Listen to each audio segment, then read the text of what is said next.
Hi everyone, welcome to study कर। कैसे हैं आप लोग? उम्मीद करता हूं बहुत ही शानदार जबरदस्त होगे और आपकी तैयारी भी बहुत अच्छी चल रही होगी। इसी तैयारी को और अच्छे और बेहतर बनाने के लिए मैं दुष्यंत एक बार आपके सामने फिर से हाजिर हूं पॉलिटी के लेक्चर डे 8 को लेकर। तो दोस्तों, अभी तक जो भी लेक्चर आपने पढ़े हैं उम्मीद करता हूं कि काफी आपको पसंद आ रहे होंगे, बहुत ही मजा आ रहा होगा पॉलिटी को पढ़कर। आपको देख रहे होंगे आप कि पॉलिटी जिस तरीके से मैं आपको पढ़ा रहा हूं, एक ऐसा स्ट्रक्चर मैं आपको दे पा रहा हूं जिससे कि जो भी किसी को भी समझ ना आ रहा हो, कोई भी चीज किसी को समझ ना भी आती हो तो भी वो बच्चे के दिमाग में चली जाए। कोई भी स्टूडेंट ऐसा ना रह पाए तो जिसके समझ में ना आए। कोई भी बिल्कुल, चाहे जीरो लेवल का ही स्टूडेंट क्यों नहीं है, बिल्कुल मैं एकदम जो हमारे दैनिक जीवन की जो डेली की क्रियाकलाप है उनके उदाहरण दे देकर मैं आपको चीजें समझा रहा हूं। इसीलिए मैं उम्मीद कर रहा हूं कि आपको काफी अच्छे समझ आ रही होगी। पर दोस्तों, एक चीज की बहुत दिक्कत, बहुत कमी मेरे को महसूस होती है। आप लोग वीडियो को शेयर नहीं करते, ना ही लाइक करते हैं, ना ही कमेंट करते हैं। कोई फीडबैक नहीं दे रहे हो आप लोग। जब तक आप हमें फीडबैक नहीं दोगे तो अब तक हमें कैसे पता चलेगा? हमें मोटिवेट तो करो आप, ताकि हमें ये चीजें महसूस हो कि हाँ, जो हम पढ़ा रहे हैं वो लोगों को पसंद आ रहा है, काफी अच्छा लग रहा है। जब आप अच्छा फीडबैक दोगे हमें, तब हमें और अच्छा मोटिवेशन मिलेगा। हम और अच्छा बेहतर कंटेंट आपके लिए लेकर आएंगे। कोशिश करेंगे पूरी स्टडी कर की टीम कि आपके लिए अच्छे से अच्छी क्वालिटी लेकर आए, और हम लेकर आ रहे हैं। आपको जो पढ़ा रहे हैं, आप प्रीवियस ईयर क्वेश्चन उठा के देखिए, कहीं ना कहीं आपका एक स्कोर जो है वो बहुत ऊपर जा चुका होगा। अगर आपने हर एक लेक्चर को डे बाय डे कंप्लीट करा है, पूरी क्लासेस को एक अच्छे, एक सभ्य तरीके से पढ़ा है, पूरी क्लासेस को बिगर स्किप करे पढ़ा है, आपका दिमाग एकाग्रचित होकर पढ़ा है यदि आपने, तो पक्का आपका कोई क्वेश्चन पॉलिटी के अंदर से नहीं निकलेगा। इस चीज की गारंटी मैं देता हूं और हर क्लास के अंदर ये बोलता हूं कि कोई भी क्वेश्चन आपका पेपर का अगर जो मेरे पढ़ाए हुए से बाहर चले जाए तो इस चीज की गारंटी मैं लेता हूं। हर बार हर चीज, हर एक इसी चीज को मैं आपके सामने में कहता रहता हूं। तो दोस्तों, यदि अभी तक आपने स्टडी करके चैनल को सब्सक्राइब नहीं किया है तो पहले चैनल को सब्सक्राइब कर लें और पास वाले बेल आइकन को भी प्रेस कर लें, ताकि आने वाली वीडियोस का नोटिफिकेशन आपके पास में आता रहे और आपकी तैयारी और अच्छी दिशा में बढ़ती रहे। हर एक वीडियो आपके लिए बहुत ज्यादा इंपॉर्टेंट होने वाली है, क्योंकि जो स्टडी करके टीम ने एक उद्देश्य बनाया है कि अब की बार हर एक वो गरीब माँ बाप, हर एक वो माँ बाप जो अपने बच्चों के जीवन को हमारे ऊपर या आपके ऊपर लगाए बैठा है, आस लगाए बैठा है कि अब की बार हमारा बच्चा यूपी पुलिस कांस्टेबल में सिलेक्ट हो जाएगा, तो इसी के लिए स्टडी कर की टीम ने आपके लिए उड़ान बैच लॉन्च किया है। और उस उड़ान बैच के अंदर आपके जीएस और जीके के अंदर एक इतनी अच्छी पॉलिटी पढ़ाई जा रही है कि पूरे यूट्यूब को उठा के देख लेना, कहीं भी आपको ऐसी पॉलिटी नहीं पढ़ाई जा रही होगी। ये आपके ऊपर डिपेंड करता है कि आप कितने अच्छे तरीके से क्लासेस को अटेंड कर रहे हैं और कितनी अच्छी तरीके से फिर क्वेश्चन को जाके एग्जाम में अच्छे से अटेम्प्ट कर पा रहे हैं। तो दोस्तों, ज्यादा वक्त जाया ना करते हुए मैं सेशन को आगे बढ़ाता, लेक्चर को आगे बढ़ाता हूं। बस इतना ही कहना चाहूंगा कि जो आपके माँ बाप ने आपके ऊपर उम्मीदें लगा रखी है, प्लीज यार उनके लिए कुछ कर दो और अब की बार वर्दी अपनी ले लो हर हाल में। आइए तो लेक्चर को आगे स्टार्ट करते हैं। पॉलिटी, तो पॉलिटी के लेक्चर 8 है। अभी तक 7 आपको मिल चुका है। हमने पूरा संविधान का बेसिक स्ट्रक्चर पढ़ लिया है। संविधान सभा बन गई है। संविधान सभा कैसे बनी, कैसे संविधान बना, कहां से क्या क्या चीजें बोरो हुई, कहां से नागरिकता आई, कहां से क्या हुआ, हर एक चीज हम विद डिटेल के साथ में पढ़ चुके हैं। पूरा देश आजाद करवा चुके हैं।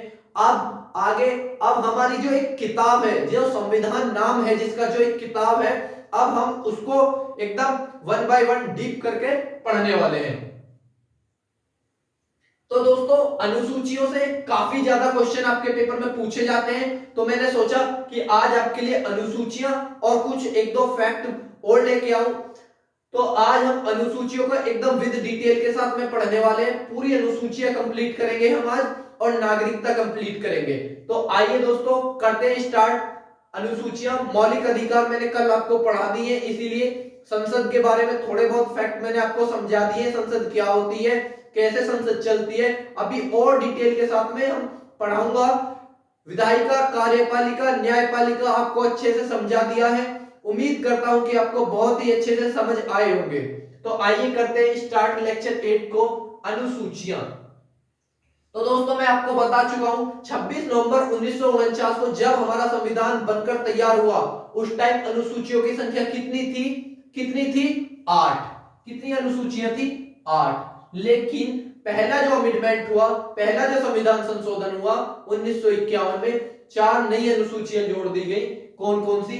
9वीं, 10वीं, 11वीं और 12वीं, ये 4 नई अनुसूचियां जोड़ी। तो आज हम विद डिटेल एकदम पूरी की पूरी 12 की 12 अनुसूचियां पढ़ेंगे। हर अनुसूची के अंदर क्या क्या आता है एकदम फुल डिटेल के साथ में हम डिस्कस करने वाले हैं। तो आइए करते हैं स्टार्ट। प्रथम अनुसूची आपकी क्या कहती है? जो भारतीय संविधान की पहली अनुसूची है वो कहती है राज्य के नाम एवं उनके न्यायिक क्षेत्र, संघ राज्य क्षेत्रों के नाम और उनकी सीमाएं।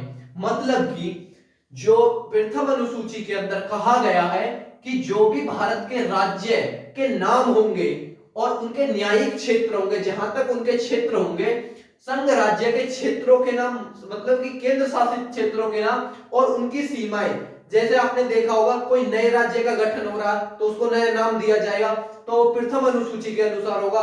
कोई जैसे अभी जम्मू कश्मीर हाल फिलहाल में हुआ है, जो जम्मू कश्मीर एक अलग राज्य का दर्जा दिया हुआ था, वो अब एक नॉर्मल राज्य कर दिया है, केंद्र शासित प्रदेश, और एक राज्य बना दिया गया है।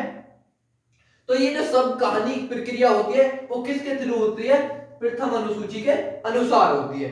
ठीक है, बात करते हैं दूसरी अनुसूची। तो दूसरी अनुसूची में क्या है? परिलब्धियों पर भत्ते। परिलब्धियों पर भत्ते मतलब कि दोस्तों परिलब्धियों के भत्ते का मतलब कुछ और नहीं है, थोड़ी लैंग्वेज टिपिकल है, पर स्टडी कर आपको यही चीज सिखा रहा है। जो भी लैंग्वेज का इशू है, जो स्टैंडर्ड बुक्स आपने पढ़ी भी होंगी पर समझ नहीं आ रहा होगा, तो इसी चीज को हम एक अच्छी एक नॉर्मल भाषा में आपको समझाएंगे कि परिलब्धियों पर भत्ते मतलब कि जो भी हमारे राष्ट्रपति, उपराष्ट्रपति, आपके संसद के सभापति, मतलब संसद में आपकी लोकसभा, राज्यसभा, लोकसभा के अध्यक्ष और उपाध्यक्ष, राज्यसभा के सभापति, उपसभापति, ऐसे विधानमंडल में विधान परिषद के सभापति, उपसभापति, विधानसभा के अध्यक्ष, उपाध्यक्ष, सब जितने भी ये हैं, इनके जितने सर्वोच्च न्यायालय और उच्च न्यायालय के न्यायाधीशों के जितने भी लोगों के भत्ते जाते हैं, ये कहां से जाते हैं? आपके दूसरी अनुसूची से जाते हैं। किससे जाते हैं?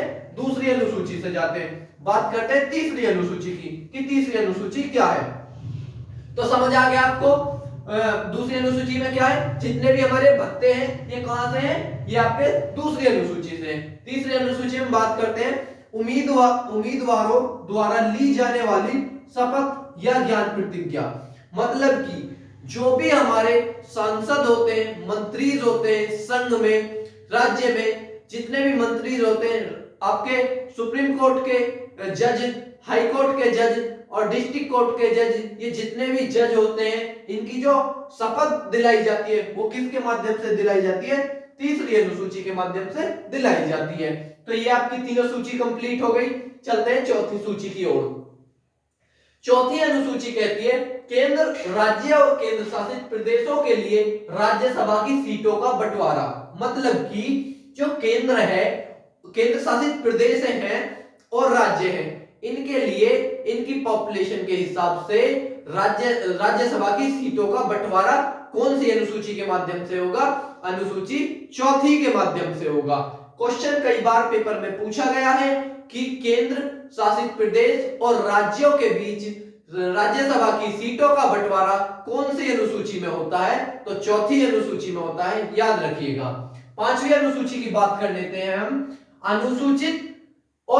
अनुसूचित और जनजाति के क्षेत्र के प्रशासन तथा नियंत्रण में उपबंध। उपबंध मतलब वहां कुछ विशेष उनके लिए सुविधाएं दी गई है। उपबंध का मतलब है सुविधाएं। तो पांचवी अनुसूची कहती है जो अनुसूचित जाति और जनजाति क्षेत्र हैं उनके लिए प्रशासन और नियंत्रक में कुछ सुविधाएं जो दी गई हैं वो आपके पांचवी अनुसूची में। छठवीं अनुसूची में क्या है, 4 राज्य हैं, कौन से 4, असम, मेघालय, त्रिपुरा और मिजोरम। इनकी जो जनजाति क्षेत्र हैं उनके लिए कुछ विशेष अधिकार दिए गए हैं। तो कौन सी अनुसूची में, वो छठी अनुसूची में। बात करते हैं 7वीं अनुसूची। ये बहुत ही ज्यादा इंपॉर्टेंट अनुसूची है। अभी तक जहां जो भी पेपर में क्वेश्चन बनने की उम्मीदें रहती हैं इस अनुसूची से सबसे ज्यादा क्वेश्चन बनने की उम्मीद रहती है। तो 7वीं अनुसूची में 3 अनुसूचियां होती हैं। एक होती है आपकी संघ सूची, एक होती है राज्य सूची और तीसरी होती है आपकी समवर्ती सूची। तो अब बताता हूं मैं आपको संघ सूची क्या होती है, राज्य सूची क्या होती है, समवर्ती सूची क्या होती है। तो दोस्तों जो संघ सूची होती है इस पे कानून बनाने का जो अधिकार होता है वो किसको होता है, संघ मतलब केंद्र सरकार। केंद्र सरकार इस पर कानून बना सकती है। कौन, केंद्र सरकार। बात करते हैं राज्य सूची की। जब नाम राज्य आ गया तो जाहिर सी बात है राज्य सूची पर कानून कौन बनाएगा, आपका राज्य सरकार बनाएगी। राज्य सरकार राज्य सूची बनाएगी। अब बात करते हैं समवर्ती सूची। समवर्ती सूची में जो कानून बनाएगी वो दोनों ही मिलकर बना सकती हैं। केंद्र का जो प्रभाव है वो ज्यादा रहेगा। केंद्र जो इसमें कानून बनाएगी वो ये मद्देनजर रखते हुए बनाएगी कहीं राज्य के ऊपर इसका कोई गलत प्रभाव ना आए। तो इसको कह सकते हैं हम दोनों, बोथ, इसमें दोनों बना सकते हैं। अब बात करते हैं संघ सूची में कितने विषय हैं। जब शुरू में बनी थी तब कितने विषय हैं और आज प्रेजेंट टाइम में कितने विषय हैं। राज्य सूची में अब कितने हैं और पहले कितने थे। ऐसे ही समवर्ती सूची में।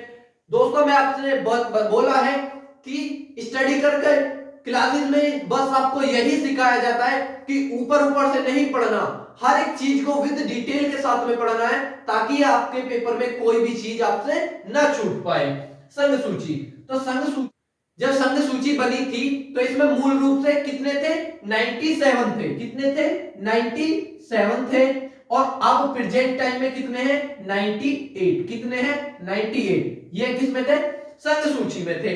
बात करते हैं राज्य सूची की। तो राज्य सूची में अब कितने हैं और पहले कितने थे।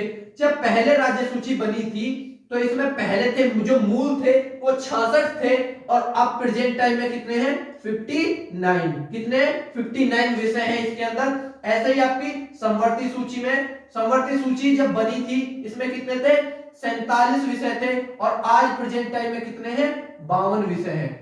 तो दोस्तों ये सूची सबसे ज्यादा इंपॉर्टेंट सूची है, 7वीं अनुसूची। अब हम आगे 8वीं पढ़ेंगे, पूरी 12 की 12 आज ही कंप्लीट करेंगे। इसके बाद में हम पढ़ेंगे जो त्रिस्तरीय सरकार पढ़ेंगे।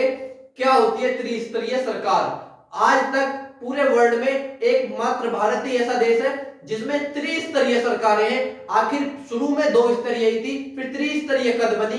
कौन सा संविधान संशोधन हुआ, कौन सी सन में हुआ, कौन सी नई अनुसूची जोड़ी, सब एकदम विद डिटेल के साथ में हम पढ़ने वाले हैं। तो आइए देखते हैं 8वीं अनुसूची। तो 8वीं जो अनुसूची है वो हमारी भाषा के आधार की अनुसूची है। इसमें भाषा के बारे में बताया गया, भाषा के बारे में बताया गया है।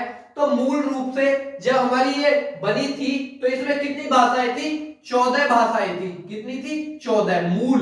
लेकिन अब प्रेजेंट में कितनी है, प्रेजेंट में इसमें 22 भाषाएं हैं। जिसमें कि पहली जो भाषा मतलब पहला अमेंडमेंट जो हुआ इसमें वो 21वां संविधान संशोधन के द्वारा 3 जोड़ी गई। फिर आपका 71वां संविधान संशोधन द्वारा 4 जोड़ी गई और फिर आपका 92वां संविधान संशोधन हुआ उसमें आपकी 1 जोड़ी गई।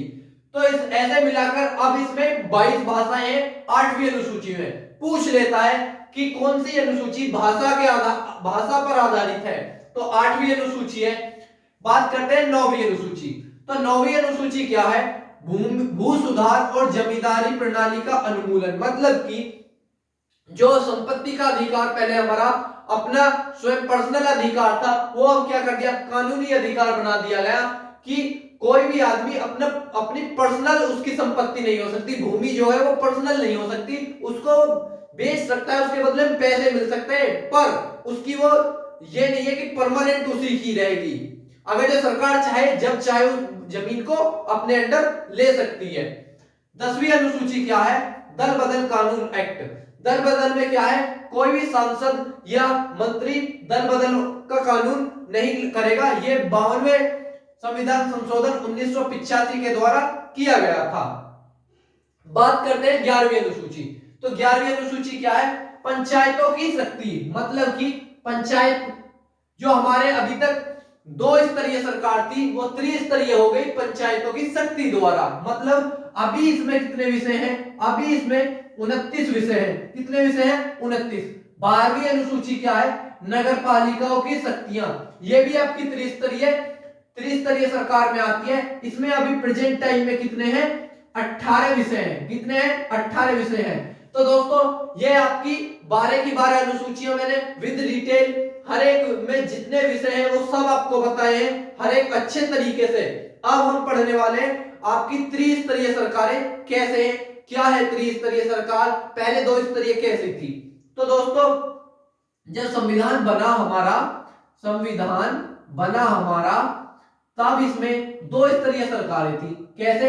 एक केंद्र, एक राज्य, केंद्र और राज्य, बस 2 स्तरीय सरकारें थी। अब तीसरी स्तर की जो सरकार जोड़ी गई वो कौन सी जोड़ी गई? तीसरी स्तरीय पंचायती, मतलब कि पंचायती सरकार जोड़ी गई, पंचायत जोड़ दिया गया, पंचायत की सरकार जोड़ी गई। वो भी कौन से अमेंडमेंट के द्वारा जोड़ी गई? 73वें संविधान संशोधन 1992 में 73वें संविधान संशोधन द्वारा पंचायत को भी जोड़ दिया गया। इसी में ये आपको गांव के लिए होगी, इसी में शहरों के लिए क्या जोड़ दिया गया? नगर पालिका को जोड़ दिया गया। कौन सा? 74वें संविधान संशोधन 1992 में। तो ये आपकी कह सकते हैं हम कि त्रिस्तरीय सरकार, 1 2 3, ये नहीं तो ये नहीं तो ये दोनों एक ही में इंक्लूड है, तो त्रिस्तरीय सरकार हो गई। इसीलिए ये 2 अनुसूचियां बाद में जोड़ी गई हैं हमारे संविधान में। शुरू में 8 ही अनुसूची थी, ये बाद में आके जोड़ी गई है। तो अब कितने स्तरीय सरकार होगी? त्रिस्तरीय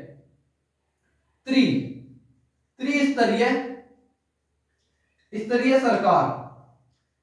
अभी तक पूरे आप वर्ल्ड के संविधान को उठाकर देख लीजिए, कहीं पे भी पूरे विश्व में अभी तक कहीं भी त्रिस्तरीय सरकारें नहीं है, बस 2 स्तरीय सरकारें हैं। तो भारत एकमात्र ऐसा देश है जिसमें त्रिस्तरीय सरकारें चलती हैं। तो दोस्तों आज ये पॉलिटिकल लेक्चर 8 यहीं तक हम यही समाप्त करेंगे।